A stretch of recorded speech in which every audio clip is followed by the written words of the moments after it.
Hello everyone and welcome to this new series that I'm trying out called Let's Watch. It's where I basically watch a cartoon or a movie and then basically geek out over it, and it's kind of like I'm inviting you guys in to watch it with me.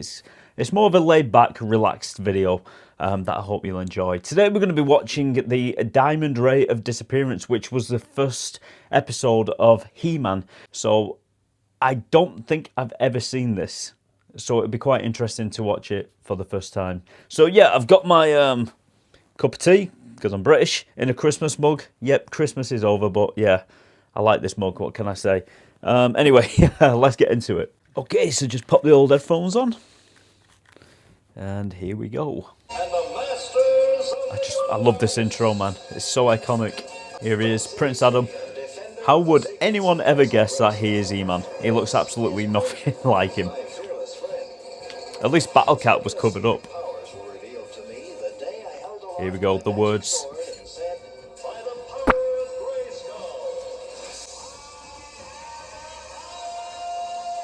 Absolutely fantastic.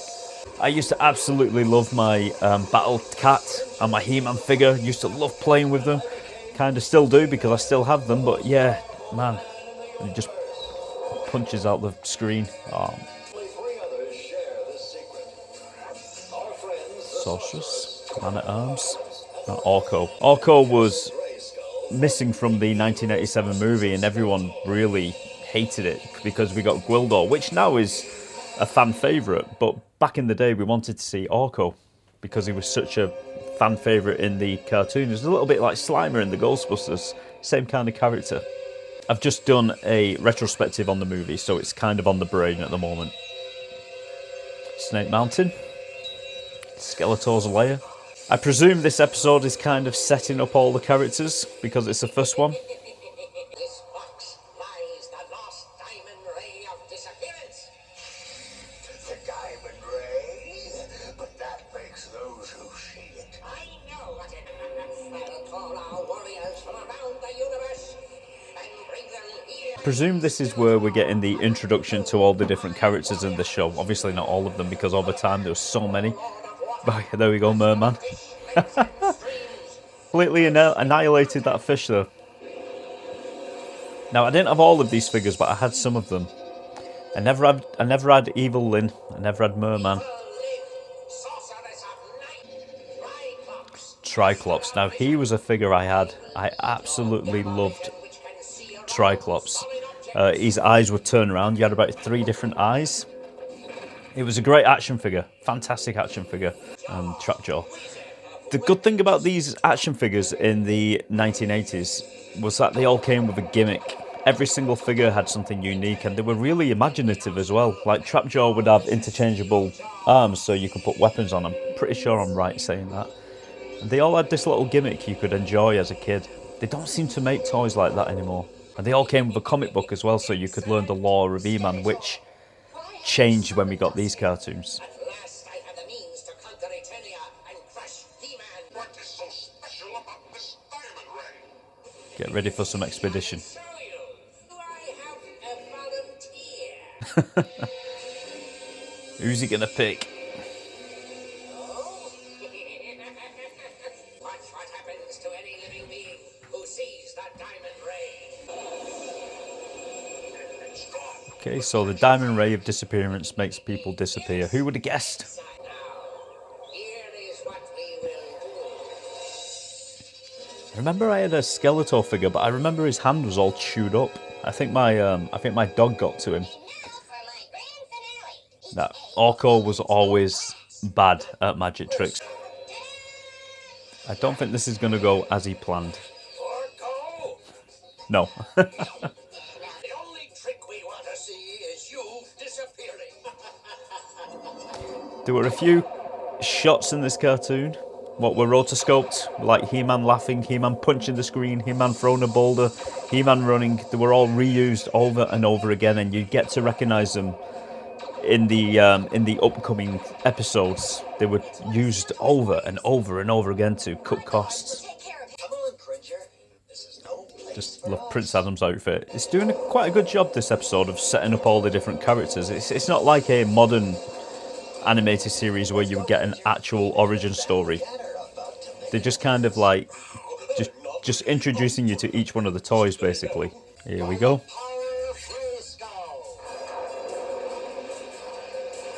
Here's another shot that was reused over and over again, the transformation shot. Is there anything more epic than seeing He-Man going into battle on the back of Battle Cat? I just don't think there is.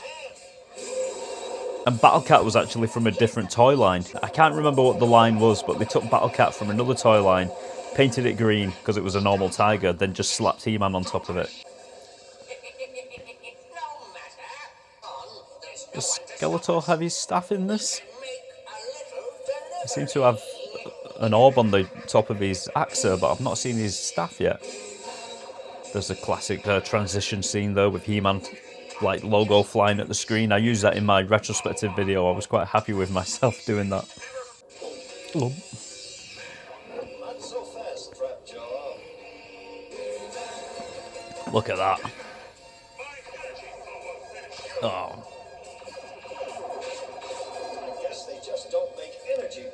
Just like the movie, He-Man cannot harm anyone with his sword, so he mainly uses it to deflect blasts with.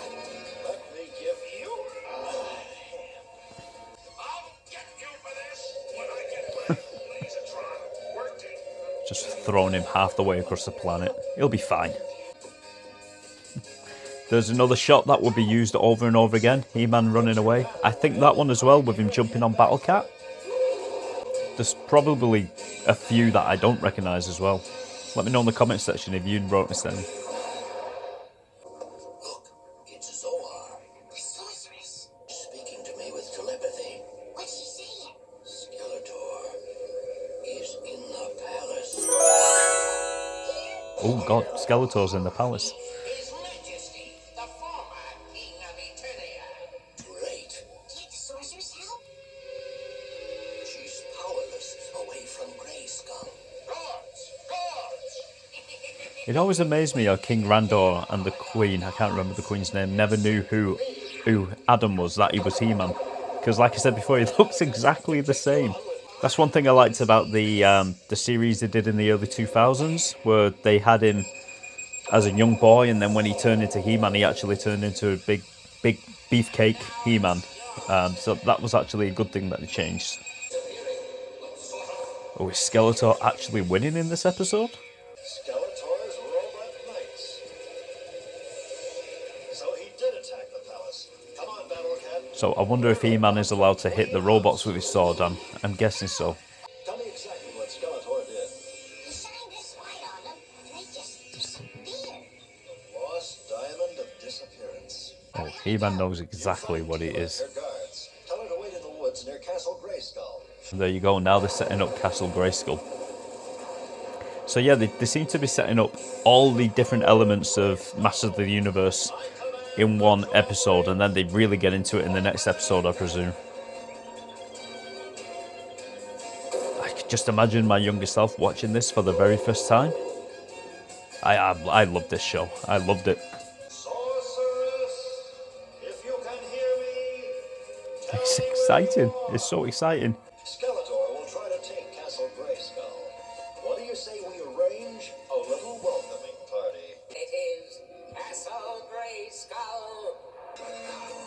I actually remember the action figures coming with axes, so that explains why Skeletor's holding one, maybe. He just throws people everywhere. Like I said before, He-Man weren't allowed to actually inflict real violence. Is he going to throw him? Yeah, he threw him.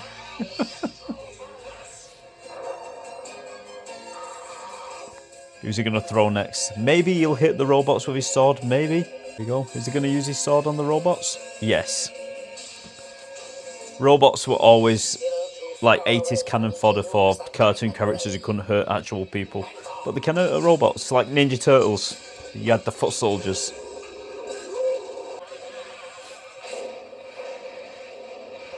Ram Man.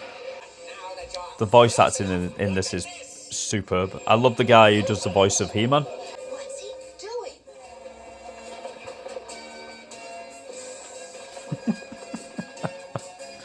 And it will be the end of him. that Skeletor laugh. He-Man, be careful! Oh, He-Man, please don't disappear. Oh, is this the end of He-Man in his first episode? He did it. Once again, you have fulfilled your destiny, He-Man. You've won this time, but I'll be back. Oh, he just vanished. Wink. Because he knows he's Prince Adam, but no one else does. No one else can see it. Bit like Clark Kent with the glasses. Pink Adam puts a pink shirt on, no one knows who he is. One of my guards just reported that Prince Adam is on his way. But there is a little bad news. He broke the directional control. So was Prince Adam playing a goof, or was he actually a goof? Was it his way of covering himself up like Clark Kent would do, play the goof, and then be serious as Superman? I'm guessing so. And now comes the message. In today's story, Skeletor was looking for a shortcut, a quick way to riches and power. You may know some people like that. Always I do. looking for the quick way to get ahead of everybody else. So don't be fooled by those who say they have a sure thing. We actually used to listen to those messages at the end as well and take them in. At least I did. Remember, kids, don't do drugs. So yeah, that was the very first episode of He-Man. And you can see what they were doing. They were introducing the characters that they had on the toy line. And obviously, as the series went along, they introduced more characters. But I think they were like the core characters to begin with. And you could clearly see they were setting up who He-Man was, Skeletor was, all the side characters, Castle Grayskull. And yeah, I actually had a blast with that. I actually forgot to do my commentary on the episode I was watching for this video because I was actually getting so lost in the episode. I used to love these when I was a kid, and it kind of took me back. I felt like I was a kid again watching He-Man on a Saturday morning. Oh, that was fantastic. I enjoyed that. I enjoyed that a lot. I hope you guys did as well. Now, like I said at the beginning, this episode was actually, I think it was the fourth one written, but they always intended to use it first because, like I said, it set up all the characters and everything. But it was actually the fourth one written. The first one that was actually written, so the very first Masters of the Universe cartoon that was actually written was called The Cosmic Comet, I think it was called. And I think that appears on episode 19 or 20, something like that. But yeah, this is the first one that ever aired, and yeah, I had a blast watching this. I thought that was pretty good. Let me know in the comment section if you enjoyed this cartoon, if you enjoyed this video that I brought you today, and if you would like to see more of these. So until next time, take care.